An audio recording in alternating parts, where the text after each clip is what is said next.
Telepon saya berkali-kali, ada yang bisa dibantu? Iya, Mas ini mumpung majikan makan di luar, saya pengen ngeluarin unek-unek sekaligus minta solusi terbaiknya gimana gitu loh, Mas ini. Oke, tapi jenengan tahu kan setiap kali telepon masuk secara langsung dan tidak langsung masuk di YouTube sama di Facebook, jadi hati-hati jangan pernah menyebut nama siapapun, termasuk nama jenengan sendiri, karena saya tidak ingin setelah viral kalian minta take down. Ada apa? Iya, mengerti Mas ini. Gimana ya? Gimana ya? Suami saya kan nyuruh saya ngebreak untuk pulang Indo gitu.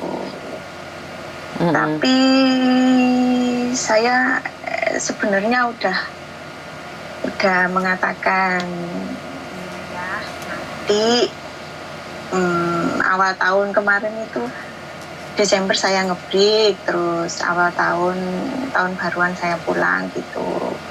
Terus saya kan masih ada keraguan, terus saya mundur lagi. Nantilah puasa saya pulang. Terus ini kan udah deket puasa, ditanyain lagi. Saya belum siap lagi. Saya mundur lagi, habis lebaran besar lah ya saya pulang kayak gitu. Tapi ya sebenarnya masih ragu pulang apa enggak gitu.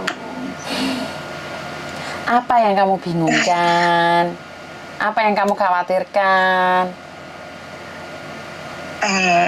Kayaknya kok ada sesuatu yang kamu takutkan. Kamu ketakutan dalam hal apa, sayang?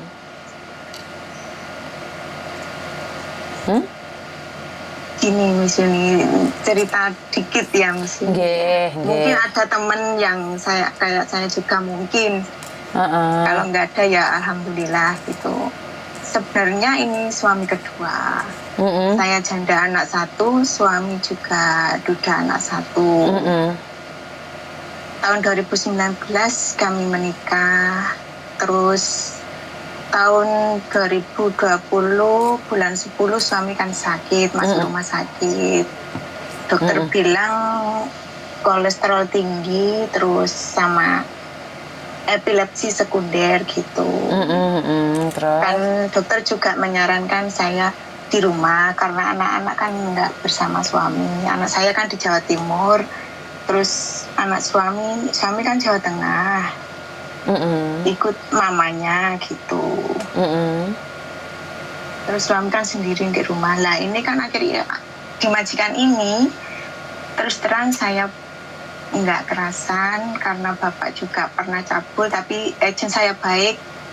Saya mengadu ke agent langsung ngomong ke majikan perempuan. Iya, terus majikan perempuan juga baik gitu. Kalau bapak gitu lagi boleh lapor polisi gitu ya, intinya ada baik ada buruknya sih. Ya akhirnya saya bertahan di sini karena saya lagi bangun rumah, belum full finishing karena rumah yang pertama kan saya kasih ke anak, saya takutnya suami kedua nggak baik ke anak saya gitu. Terus ini kan nyuruh saya pulang, tapi suami itu sering ngatain saya, asulah, kudes lah kayak gitu.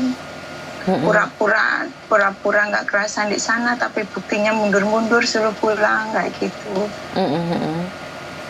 Nah tapi kan ya saya kadang tuh nggak apa-apa dikatain asuh, nggak apa-apa dikatain kudes, lontes, saya itu nggak apa-apa, yang penting penilaian Allah kan ngerti gitu, saya di sini lonte apa Mbah Bu gitu kan ngerti gitu. Terus saya tuh di sisi lain saya juga ini mungkin efek dari epilepsi sekundernya, karena kata dokter kan saraf otaknya kan sampai sekarang masih tiap bulan itu masih kontrol ke rumah sakit gitu. Terus pagi dan sore kan masih minum obat. Saya takutnya kan ini mungkin dari penyakitnya, atau mungkin udah sifatnya kasar, atau mungkin ada cemburu-cemburu yang lain sehingga keluar kata-kata kasar kayak gitu. Terus itu kan yang menyebabkan saya kadang ingin pulang, menemani suami, kalau kontrol lah, masakin lah kayak gitu. Tapi di sisi lain saya juga takut pulang. Takutnya kok suami kasih ke aku, nanti kalau aku pulang ke rumah gak ada uang terus gimana? Padahal kan saya gak punya uang. Uang pulang terus buat rumah. Tapi kan saya sudah ngomong lagi, udah janji ke suami lagi. Habis lebaran besar saya beli gitu. Terus menurut si beli itu saya bener-bener beli apa mundur lagi. Soalnya saya takut ya gitu. Di sana kan saya pendatang. Saya kan asli Jawa Timur, suami Jawa Tengah. Saya di sana kan jauh dari saudara. Mungkin temen pun nggak banyak, teman dari sini, teman dari sama-sama TKW sini. Ya ada sih kenalan, tapi nggak banyak juga. Terus saya minta pertimbangan misi ini gimana sebaiknya saya break atau menyelesaikan kontrak ini tahun 2024 bulan 4 itu saya finish. Pilihan yang sangat berat antara uang atau kasih sayang. Ya ini sangat berat buat Sanjenengan ya. Saya sendiri pun belum tentu bisa menjalaninya. Sampean termasuk orang hebat yang mampu bertahan sampai hari ini. Saya pribadi, saya lebih akan mementingkan suami saya. Karena bagaimanapun dia adalah suami saya. Tapi hal yang terberat adalah kalau sudah ngumpul terus nggak punya uang, siapa yang akan membantu sampean? Sementara sampean adalah orang pendatang. Iya lah gitu. Saya terus terang nggak punya uang. Terus ini kan kemarin masih ada rencana mau ngeramik. Terus suami, ya saya sih keinginan saya sendiri, hitung-hitung uangnya kurang dikit, mau pinjam majikan 3.000, minta tambahan gaji 3.000 gitu. Terus saya kan bisa ngirim 8.000 buat keramik, jadi lebaran udah ada keramiknya gitu. Tapi 3 hari yang lalu itu suami juga ngatain saya asuh, udah tua gitu, gara-gara saya waktu makan malam kan biasanya SMS suami, ya udah makan belum, terus saya foto apa yang saya makan gitu. Nah itu waktu itu saya lupa gara-gara saya SMS-an sama anak. Terus malamnya suami telepon, kenapa kok nggak SMS kayak gitu? Oh tadi saya SMS sama induk ya gitu. Terus saya screenshot, saya kirimkan.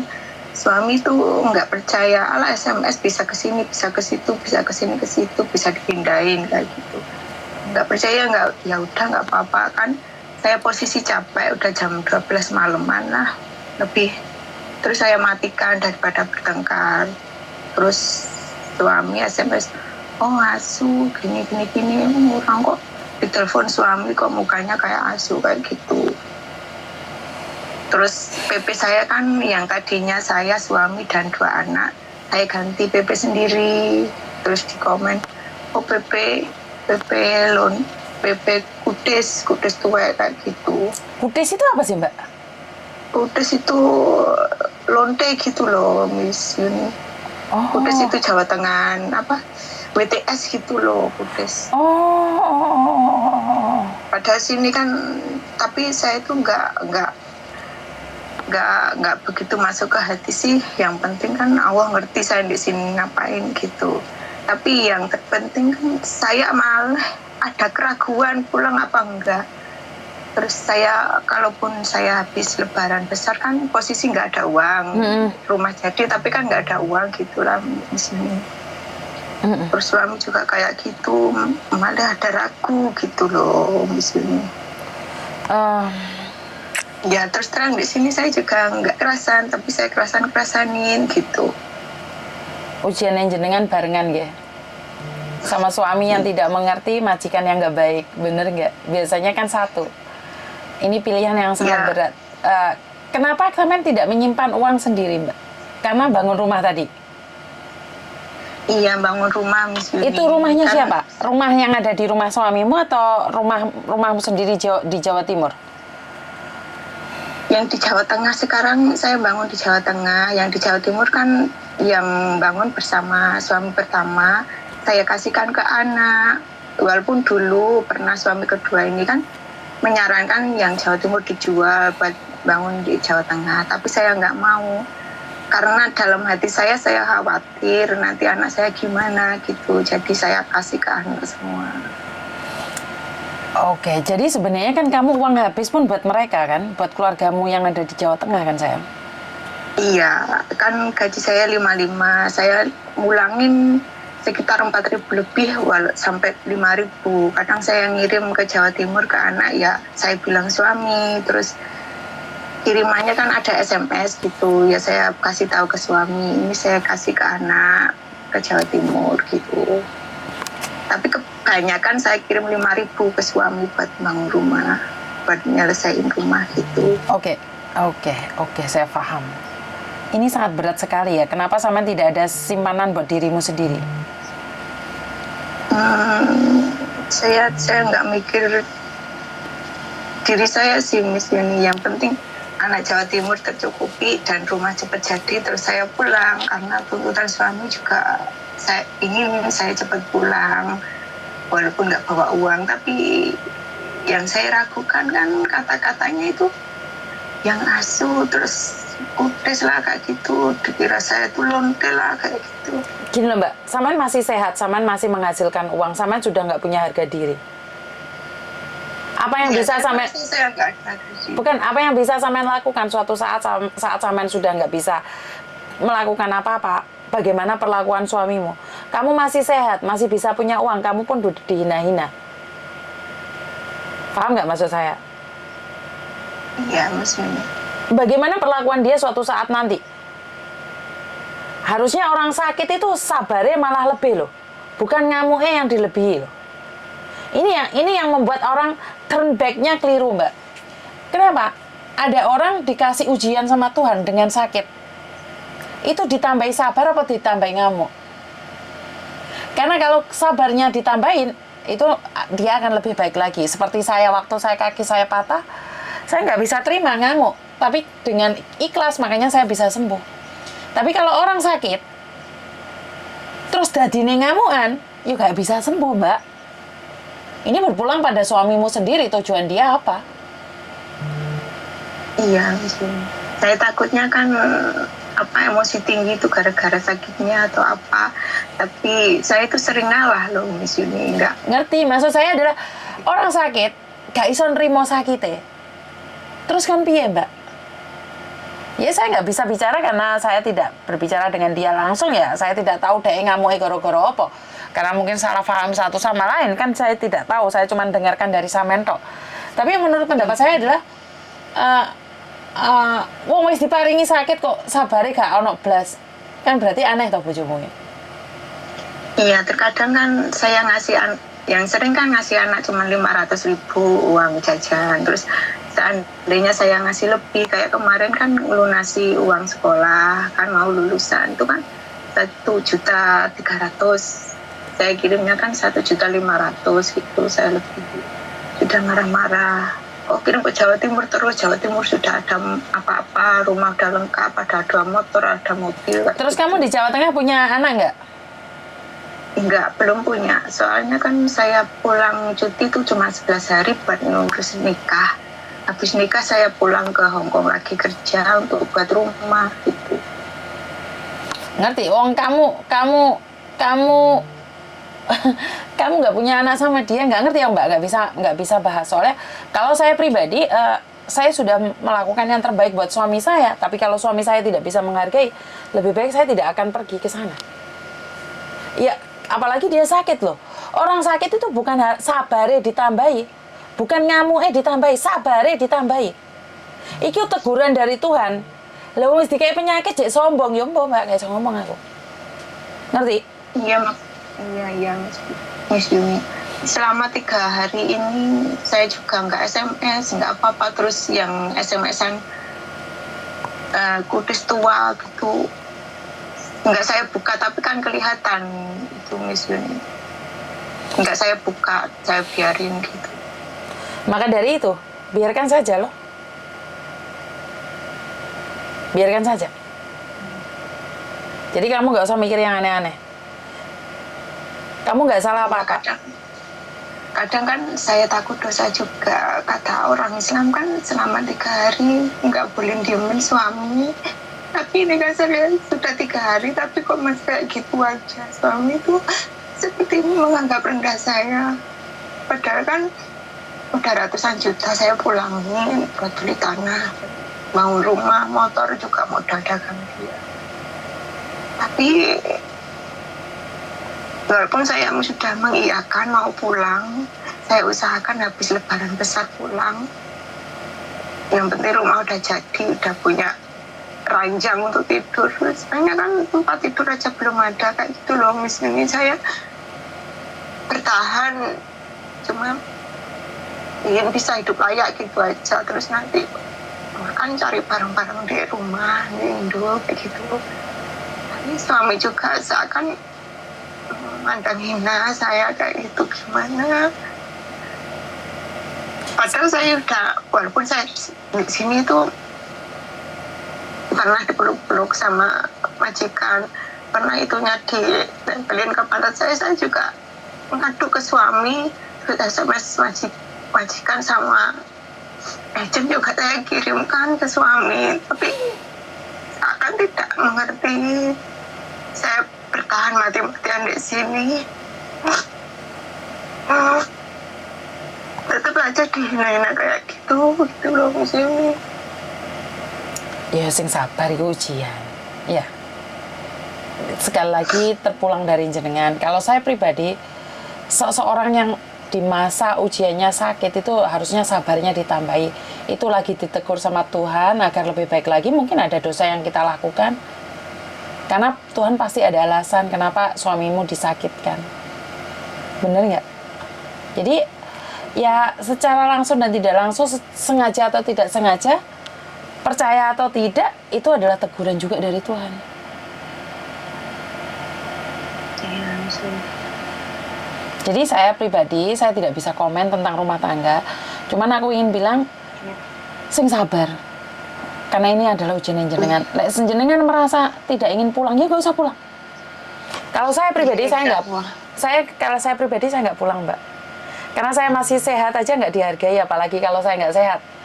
Saya punya uang aja tidak dihargai, apalagi saya nggak punya uang. Itu prinsip saya. Dan apalagi saya adalah seorang pendatang. Jika saat ini saya ada di Hong Kong sini, suami saya tidak menghargai saya akan pergi, Mbak. Karena saya di Hong Kong ini adalah pendatang. Saya akan pulang. Iya Miss Yuni, itulah makanya saya itu bingung, ingin pulang menemani suami, ingin merawat suami ya nggak sehat, walaupun udah bisa ke pasar, tapi kan pagi sama sore masih minum obat, tiap bulan masih kontrol. Nggih, maksud saya adalah satu hal. Kalau saya lagi-lagi sehat tidak bisa menghargai saya tinggalkan. Apalagi sakit. Harusnya sakit itu sabarnya ditambahin, bukan ngamuknya ditambahin, sabarnya ditambahin. Iya, Miss Yuni. Jadi ini adalah ujian jenengan, gak usah diambil hati apa yang dia katakan, biarkan saja. Biar dia sadar, kalau sampean tidak membalas SMS-nya, biar dia tahu apa yang sampean rasakan. Sampean ke babu, Mbak, sampean ke surik pesoro. Jam 12 bengi belum tentu sampean bisa tidur nyenyak. Pagi-pagi sampean sudah bangun. Jam 12 masih buat susu. Maka dari itu, dia tidak tahu, dia sakit, uang dikirimkan semua, masih sombong. Jadi sampean harus menata hatimu sendiri, dan kalau dia tidak mencarimu, nggak usah dicari, nggak apa-apa dulu. Simpan uangmu dulu, ngerti? Iya, kan saya rencana tanggal 26 itu ngeramik sini. Terus ambil utang simbol gitu, tambah 3.000 boleh apa tidak. Tapi kalau nggak boleh ya habis lebaran ngeramik, saya bilang itu ke suami. Ya udah, biarkan Mbak, jangan ngoyo, ora usah utang. Iya Miss Yuni, terus ini saya juga lah ngapain juga pinjem-pinjem buat pikiran. Jadi saya tuh nggak ingin pinjem juga, tanggal 26 kan Ora usah utang. Gak usah utang. Nggih. Wes, Nggih. ora usah utang. Mboten. Heeh. Ora usah utang. Harus kuat sebagai perempuan.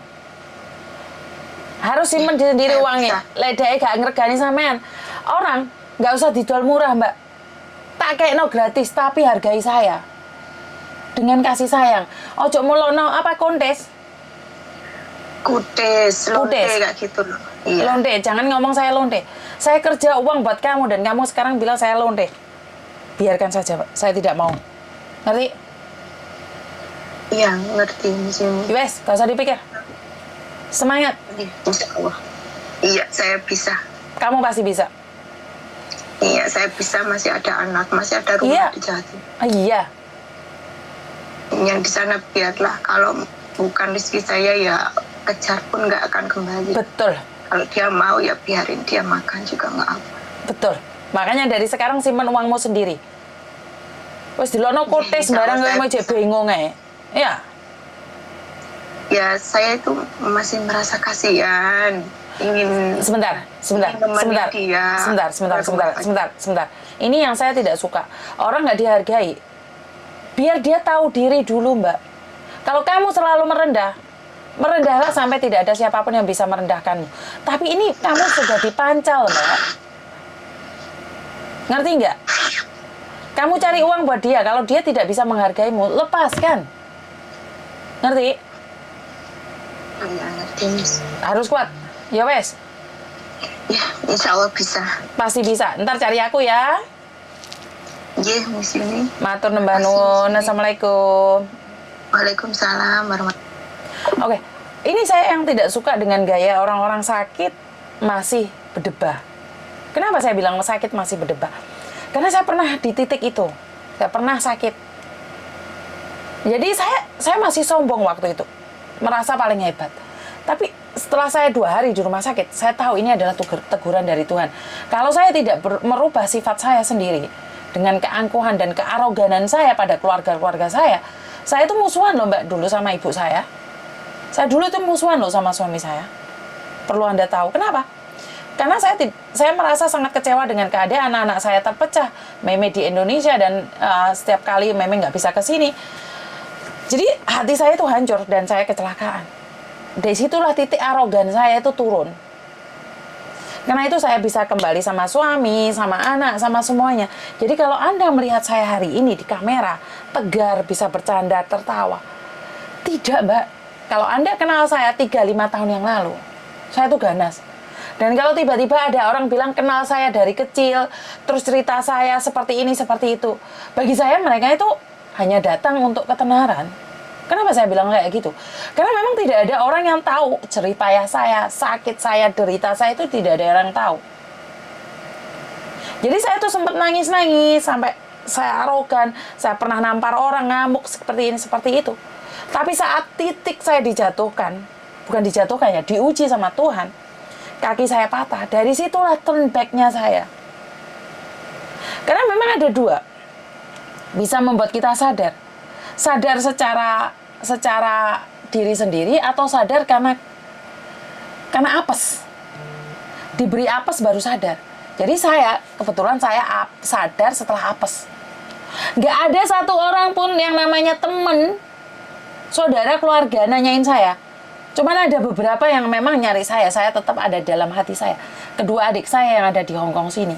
Dan suami saya yang selalu menemani saya dalam telepon, dan ibu saya, anak saya. Jadi kalau saya bilang teman-teman saya nggak ada teman. Makanya kalau ada orang bilang kenal saya seperti ini, seperti itu, saya tahu dari kecil, dari ini, dari itu, saya selalu bilang dari dulu nggak ada yang mengakuin saya. Saat saya jadi janda, menangis, nggak ada tempat tinggal, itu nggak ada sama sekali. Jadi tapi saya tidak ingin marah sama orang, karena saya sudah dipatahkan kakinya, saya sudah diremukkan satu kaki. Jadi saya apa ya, nggak bisa ngomong saya. Saya sadar bahwa setiap apa yang kita tanam kita akan menuai, setiap apa yang kita lakukan kita akan mendapatkan. Jadi kalau saat ini pasangan Anda sakit tapi nggak ono sabare, ya itu sebenarnya turn point ya. Kadang-kadang Tuhan menegur dia sendiri tidak mau mengakuinya, malah lebih sombong lagi, malah lebih arogan lagi. Ya ini pasangan yang tidak bisa menghargai. Suami saya itu tiba-tiba pernah sakit total, di mana masuk rumah sakit yang tiba-tiba sehat, tubuhnya semuanya ditempelin nggak jelas. Suami saya apa? Turun dan bilang, meluk saya sambil nangis, "Lobo, jika suatu saat aku tidak ada di sampingmu, jaga dirimu baik-baik ya. Tidak ada seorang pun yang aku izinkan untuk menyakitimu." Ini pesan suami saya. Dan suami saya selalu bilang, kalau seandainya aku meninggal, aku tidak ingin merepotkanmu. Aku ngomong sama suamiku, lebih baik aku yang pergi dulu aja. Karena aku takut sendiri. Nah, aku ngomong suamiku seperti itu. Tapi suamiku bilang, tidak, aku lebih tua dari kamu. Maka aku yang pergi dulu. Jadi waktu itu suami saya ada di rumah sakit. Jadi kalau Anda tahu suami saya itu arogan. Tapi setelah dia sakit, dia sudah insaf gitu loh. Ada turn point-nya di mana sebenarnya saat kita sakit itu kayak ngerasa lebih deket ke mati gitu loh. Tapi saat kita sakit, kita arogan, sopo sing ate njogo dirimu? Saya tahu kamu kecewa karena kamu sakit. Lu sakit aja sombong, apalagi sehat. Saya selalu bilang sama suami saya tidak akan pernah pergi apapun yang terjadi. Tapi saya akan pergi saat saya tidak dihargai. Karena suami istri hanyalah pasangan. Kalau pasangan itu sesuai, maka akan tetap jadi pasangan. Tapi kalau sudah pasangan itu tidak sesuai, sudah tidak menghargai lagi, menjatuhkan, bahkan menghina, merusak, itu bukan pasangan, Mbak. Lepaskan. Jadi saya pernah, suami saya masuk rumah sakit, saya juga pernah masuk rumah sakit, di mana kami di masa-masa, kok malah gembeng, kok malah nangisan. Waduh, nggak ngerti ini. Karena memang saya pernah mengalami sakit gitu loh. Suami saya juga pernah mengalami sakit di mana saya sudah ketar-ketir gitu loh. Saya sudah telepon anaknya lanang, anaknya wedok untuk datang ke Hong Kong waktu itu ya. Kalau tidak salah 2020. Suami saya itu sakit. Saya sudah telepon anaknya yang cewek, anaknya yang cowok untuk ngumpul semua. Karena kata-katanya Pak Tony sudah mulai nggak jelas. Jadi buat teman-teman di luar sana, jika Anda saat ini sedang sakit, pasanganmu ada di luar negeri, janganlah kau hina dia. Tapi sabarmu ditambahi, itu teguran dari Tuhan. Saya tidak ingin nangis lagi ya, karena konten saya beberapa hari ini kebelakangan, karena mungkin baper ya, anak saya nggak ada di samping. Jadi banyak nangisnya, saya sendiri nggak begitu suka ya Mbak. Tapi karena konten saya ini nggak ada yang settingan, jadi mau mendrodo saya bingung kadang-kadang. Karena saya pernah mengalami apa yang Anda alami gitu loh. Apa yang Anda ceritakan itu pernah ke saya gitu loh. Tapi kita cuman turn back-nya beda gitu loh. Kalau suami saya dulunya arogan, saat dia sakit dia berbalik jadi baik. Saat saya dulu arogan, saat saya sakit ditegur Tuhan, itu turn back-nya saya itu menjadi lebih sabar dan legowo. Jadi pesan aja buat keluarga yang ada di Indonesia, bapak, ibu, suami, adik, kakak. Jika kamu punya keluarga di luar negeri dan kamu butuh uang dari mereka, kalau minta ya sedikit lebih baik lah. Jangan sampai menyakiti kami yang cari uang dan tidak dihargai. Kami hanya ingin sedikit dihargai kok. Kami tidak membutuhkan apa-apa ya. Karena uang kami kirim semua gitu loh. Uang kami kirim semua, penghargaan nggak ada, dihina terus-terusan. Terus kalau kamu bilang kami adalah begenggek, kuktes, LC atau apa? Yusbo ngono kuwi. Pelacur, lonte. Terus bagaimana kami bisa ikhlas mengirimkan uang kami? Ya sebagian dari kami memang ada yang kayak gitu tuh ada, tapi kan saya tidak gitu loh. Kami itu tidak. Di antara 1.000 mungkin ada 1-2 dan membuat citra kami itu tidak baik. Ya jangan samakan kami, mau pikirnya jadi lonte gampang lah. Di sini kok kerja bro. Babu, ngerti babu nggak sih? Nyapu ngepel ngosek WC iku lho. Ya wes aku nggak ngerti, aku baperan Mbak sejak anakku nggak ada, sejak anakku pulang Indonesia sedikit kesenggol aja aku derdes bebes milih. Ya wes matur nembah nuwun, kurang lebihnya saya minta maaf. Wassalamualaikum warahmatullahi wabarakatuh. Berkat Tuhan mengalir atas hidup kita semua. Semoga semua makhluk hidup bahagia dan terima kasih. Bye bye.